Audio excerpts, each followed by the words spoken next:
साथी नमस्कार। पराग सिंघल आगरा से। और परिचय मैं अपने नए साथियों के लिए दे दूं कि मैं एक टैक्स पते का कर जानकारी पाक्षिक जो है 15 दिन की है, और ये मैं आगरा से पिछले 13 वर्ष से प्रकाशित कर रहा हूँ। एक हमारी संस्था है tax association of tax payer and professional, जिसका मैं नेशनल जनरल सेक्रेटरी हूँ। और हम टैक्सेशन में जो विसंगतियाँ हैं या जो हमें जिससे कड़वे अनुभव होते हैं या दंडात्मक प्रक्रियाएं हैं, उनके हम सुधार के लिए केंद्र सरकार और राज्य सरकारों से लगातार संपर्क में रहते हैं। और आज का वीडियो जो है उसका विषय है आयकर की तीसरी नज़र में हैं आप। साथियों, इनकम टैक्स डिपार्टमेंट बहुत एक्टिव होता जा रहा है और आपके हर ट्रांजैक्शन पर, हर गतिविधियों पर आप पर नज़र बनाए हुए हैं। मैं अपनी बात शुरू करूं उससे पहले मैं आपसे अनुरोध करूंगा, कृपया पूरी वीडियो देखेंगे तो आप मेरी जो मैं प्रेजेंटेशन दे रहा हूं उसको आप समझेंगे। और वीडियो को लाइक भी कर दें, शेयर भी कर दें अपने साथियों को, और जिन्होंने सब्सक्राइब नहीं किया हो अभी तक वो सब्सक्राइब अवश्य करते हैं। साथियों, पैन कार्ड के बारे में तो आपके जेब में रखा, पैन कार्ड आपको रखा ही होगा जेब में, और आजकल बहुत ही ऐसे कम लोग मिलते हैं जिनके पास पैन कार्ड नहीं होता है। तो पैन कार्ड एक ऐसा कार्ड बन गया है आपका जो आपकी पहचान है। इनकम टैक्स का बहुत ही महत्वपूर्ण डॉक्यूमेंट है, लेकिन आपकी पहचान है। आपको बैंक में या कहीं पे भी आपका पैन कार्ड, आप कहीं इन्वेस्टमेंट करते हैं, कहीं आप ट्रांजेक्शन करते हैं, आपकी पार्टी आयोजन करते हैं, उसमें पेमेंट करना है तो ऑनलाइन पेमेंट में भी आपको पैन कार्ड की होगा। आप ऑनलाइन ट्रांजेक्शन करते हैं, यूपीआई के थ्रू करते हैं तो आपको पैन कार्ड आवश्यक होगा। जैसे आधार कार्ड है वैसे पैन कार्ड बहुत ही डॉक्यूमेंट, एक necessary the part of the life document बन गया है। और इसके साथ ही आधार कार्ड भी ऐसा ही एक कार्ड है। और पैन कार्ड के बेस पे आपको नाम से कोई नहीं जानता, पैन कार्ड नंबर से आपको डिपार्टमेंट पहचानता है। और आपकी पूरी इन्फॉर्मेशंस, क्या ट्रांजैक्शन किया है, कहाँ पेमेंट किया है, कहाँ से रिसीव किया है, सारी ट्रांजैक्शन पे आयकर विभाग तीसरी आंख से नज़र रख रहा है। आपने देखा होगा ऑफिसों में या कहीं पे भी देखा होगा, उस पर लिखा रहता है कि आप सीसीटीवी कैमरे की नज़र में हैं। तो मैं आपसे कह दूं कि आयकर विभाग की तीसरी आंख आप पर लगी हुई है। आप संभल के सारे ट्रांजैक्शन करें, आईटीआर भरें, इन्वेस्टमेंट करें। इन्वेस्टमेंट का ब्याज जो आ रहा है, इन्वेस्टमेंट का जो सोर्स है, जो आपकी इनकम हुई है इन्वेस्टमेंट करने के लिए, उस पर सब चीज़ों को आपको बहुत ही सोच समझ के आपको ट्रांजैक्शन करना है। जो आयकर विभाग पे एक फॉर्म है, फॉर्म 26AS, उसके साथ में लास्ट ईयर एक फॉर्म क्रिएट किया है डिपार्टमेंट ने, AIS और TIS के तहत विभाग प्रदर्शित भी कर रहा है, ताकि आयकर विभाग आयकर रिटर्न दाखिल करते समय इन सूचनाओं को दृष्टिगत रखते हुए अपनी कर योग्य आय घोषित करते हैं। आपने देखा होगा लास्ट ईयर जो है पहले 26AS में सारे ट्रांजेक्शन दिखाई पड़ते, लेकिन AIS फॉर्म ऐसा बना दिया है कि आपके पुराने से पुराना इन्वेस्टमेंट भी खोज के ला रहा है। आप उसकी तीसरी नज़र से बच नहीं पा रहे हैं, और आगे इसका तीसरी नज़र का प्रभाव और गहराई होता जाएगा। इसलिए मैंने इसका शीर्षक रखा है, आप आयकर विभाग की तीसरी नज़र में हैं। आप आयकर एक्ट की धारा 139A(1) के तहत आयकर का पैन लिया जाना अनिवार्य कर दिया गया है।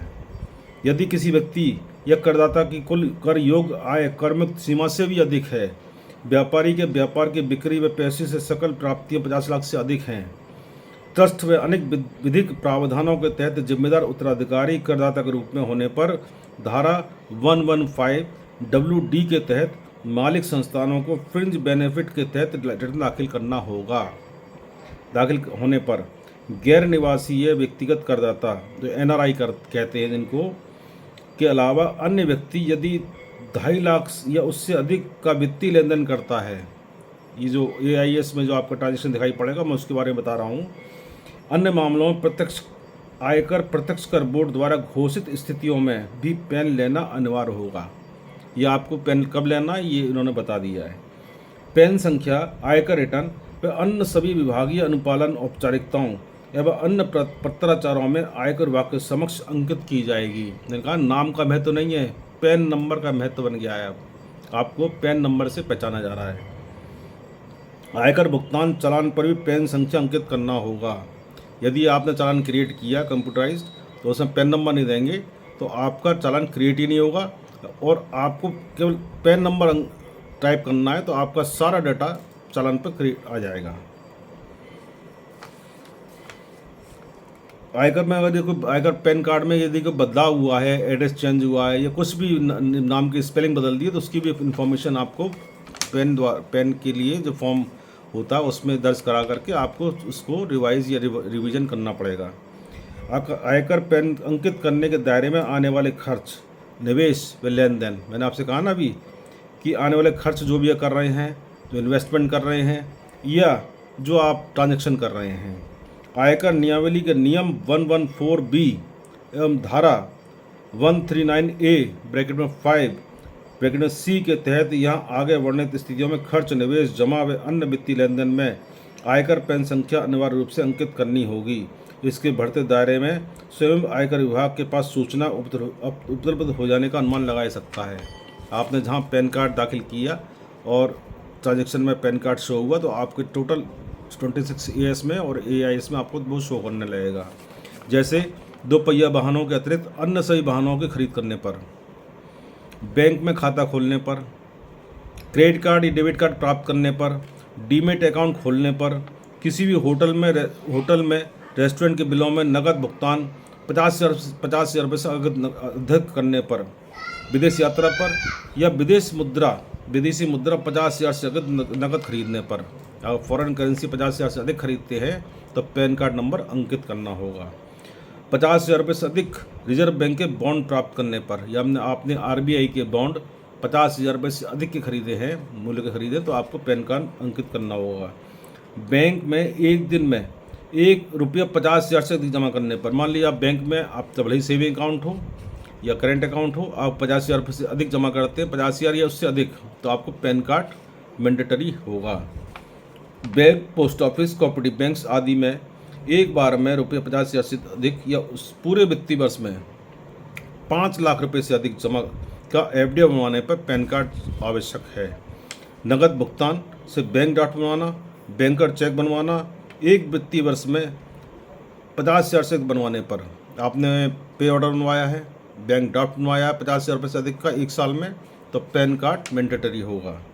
प्रतिभूतियों, जो डिवेंचर्स आदि खरीद पे बिक्री 1 लाख रुपये प्रति संभार होने पर, मान लो 1 लाख के डिवेंचर वगैरह खरीदे हैं तो आपके लिए पैन कार्ड अनिवार्य है। कंपनी के अनलिस्टेड शेयर्स खरीद पर या बिक्री एक बार में 1 लाख होने पर, मूवेबल प्रॉपर्टी वो अनमूवेबल प्रॉपर्टी खरीद बिक्री स्टाम्प ड्यूटी का मूल्यांकन 10 लाख से अधिक होने पर, वस्तुओं की खरीद बिक्री या सेवाओं के मूल्य उपरोक्त के अतिरिक्त एक बार में 2 लाख से अधिक होने पर, कोई भी आप आइटम खरीदते हैं, चाहे घर का डेकोरेशन आइटम हो, चाहे वो ऑफिस का डेकोरेशन आइटम हो, और उसकी कीमत 2 लाख रुपए है, तो आपको पैन कार्ड को नोट कराना पड़ेगा, अंकित कराना पड़ेगा अपने परचेज बिल में। तो साथियों, ये है जो मैंने बताया, आयकर विभाग की तीसरी नज़र, तीसरी आँख आप पर है, इसलिए आप अलर्ट रहिए, अपने क्लाइंट्स पर अलर्ट कर दीजिए। और जो टैक्स पेयर हैं जो कहते हैं मेरी इनकम ही नहीं है, उनके लिए बहुत ज़रूरी है कि वो सावधान होकर चलें, सतर्क रहें और अपने सारे ट्रांजैक्शन पैन कार्ड के थ्रू जो कर रहे हैं उनका सारा ब्यौरा आयकर विभाग की पोर्टल जो है, इनकम टैक्स पोर्टल जो है, उसके AIS में और 26 AS में शो कर रहा है। और आपने रिटर्न में जहाँ भी कोई गड़बड़ करी या आपने कोई भी इनकम ट्रांजैक्शन इन्वेस्टमेंट छुपाने की कोशिश करी, लेकिन आपका जो AIS सारा भेद खोल देगा। यहाँ तक कि NSC के इंटरेस्ट अगर आप पे आया है, तो मेरे साथ हुआ है ऐसा कि मेरे को 70 रुपये का डिवेंचर का बेनिफिट आया था, वो तक मेरा शो कर रहा था। इसलिए आप अलर्ट रहें और आयकर का रिटर्न जो भी आप दाखिल कर रहे हैं बहुत ही सावधानी से और ईमानदारी से वो भरें, जिससे आप पे कोई परेशानी ना हो। अदरवाइज़ नोटिस इंतजार करें, कार्रवाई होगी, निश्चित कार्रवाई होनी है। नमस्कार, अगले विषय में फिर आप पे मैं रखूँगा, तब तक के नमस्कार और पुनः मुलाकात होगी। लेकिन वीडियो पूरी देखें और शेयर करें। धन्यवाद। जय हिंद, जय भारत।